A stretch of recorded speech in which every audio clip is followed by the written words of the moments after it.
小情侣由于运动声音太大，惹得隔壁男孩拼命砸墙提醒，可是声音却丝毫没有减弱。对此，男孩怨恨万分。漂亮女孩只喜欢混蛋，我这么好的人却只能孤独。于是永强就挑选了一把菜刀，随后砸开了邻居的房门。接下来发生的事不用说也知道了。然后永强就彻底放飞了自我，又袭击并猥亵了女同学。但遇袭前，受害人格温并没注意到他。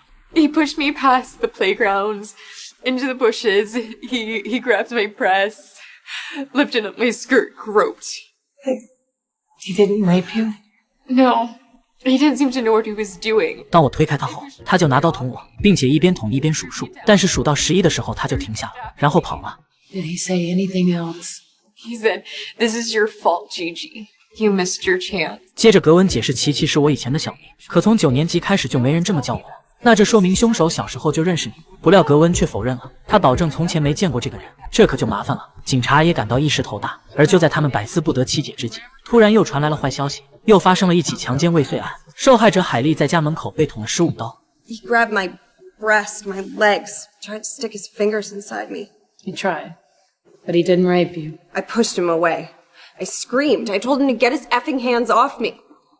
That's when he lost it. 然后凶手就开始拿刀捅海莉，仍是一边捅一边数数，直到数到15才停下，并且他从攻击时就说：“我知道你喜欢什么，海莉。”接着警察让他看了素描，可海莉还是认不出，但又提到他指责我说我不喜欢他，是因为他不是黑人。而后在警察的追问下，海莉坦言高中时曾和一个黑人交往过。所以总结来看，这2个案子，凶手都知道受害者过去的个人细节，还数出了捅他们的次数。法医也证实是同一把刀捅的，所以凶手应该是同一个人。然而格温和海莉却是互不相识，上的也不是同一所学校，并没有交叉点。警察一时也想不通犯案逻辑。对此，本森只是查查公开案件，在持刀袭击案中寻找认出凶手的人。随后警察就展开了大调查。终于，一名女服务员声称歹徒袭击我时喊了我的绰号，但最后什么也没发生，她被吓跑了。而这个绰号只有我上班的餐厅知道，因此警察怀疑是那里的人干的。接着让她回忆最有嫌疑的人，可女孩也说不上来。于是警察就找到了餐厅经理，让他指认嫌犯的素描像。结果经理看着眼熟，好像这里的一名勤杂工，表示他有强迫症。可我早把他开除了，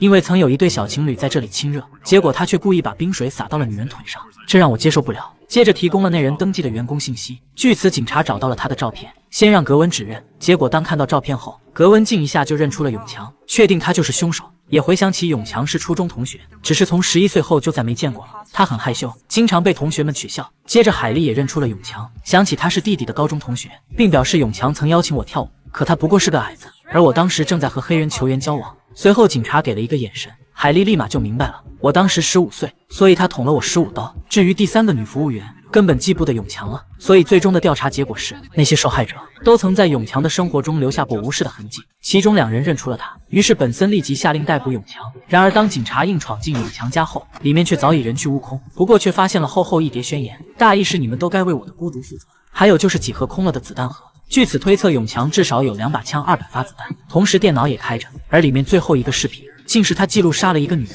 视频里永强怨恨那些看不起自己的人，声称要去报复这些人，并且根据他透露的信息，警察在隔壁找到了被害的女邻居以及死在床上的伴侣。所以现在问题就严重了，警察必须尽快阻止永强的报复。随后就把永强的父母找了过来，让他们辨认宣言上提到的人，寻找永强可能袭击的下一个目标。而在一番紧张的分析后，母亲锁定了永强的高中英语老师，她最年轻漂亮。于是警察决定先去找英语老师。然而老师不认为得罪过永强，可当警察说出宣言里提到你背叛了他后，老师简直一脸不可思议。接着又想到了一个可能性，就是永强可能喜欢自己，可那年夏天我结婚了，也许让他难过了。而一听这话，警察立马想到了老师的丈夫，在问出了他任教的学校后，接着就赶到了那里。结果却发现丈夫刚刚被害了，于是警察立即呼叫起了支援，迅速封闭了学校，然后就在一间教室里找到了永强。可这时他竟挟持了几名学生，搞得警察当即投鼠忌器了。但大部队随后也赶到了，狙击手也迅速就位。不过永强也知道了外面的情况，可他却不管这些，先是以人质为要挟，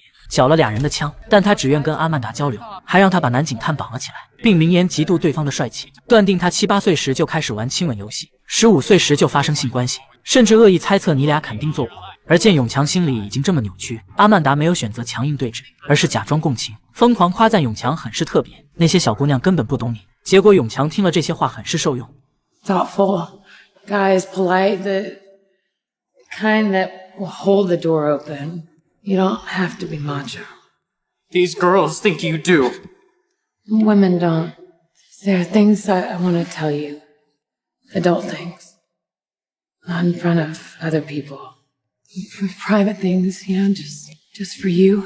就这样，永强被打动了，先把人质和男警探放走了，只剩下他和阿曼达独处。随后，阿曼达狠狠贬低了一番那些长相帅气的男人，同时夸赞了永强才是值得拥有的人。最后一步步瓦解了他的心理防线。而当最后说出“我知道你只是想被人看见”后，瞬间击中了永强的软肋。Would you let me kiss you? 这下永强彻底被打动了，终于放下了枪，在阿曼达的诱惑下，打算送出自己的初吻。不料愿望是美好的，但狙击手却毫不留情。对此，阿曼达也很是不解。明明已经控制住了永强，可为何会这样？然而这不是警探们能决定的，这不由得令人深思。当一个人被世界遗忘，当孤独变成无法排解的怨念，暴力是否会成为他们唯一的发声方式？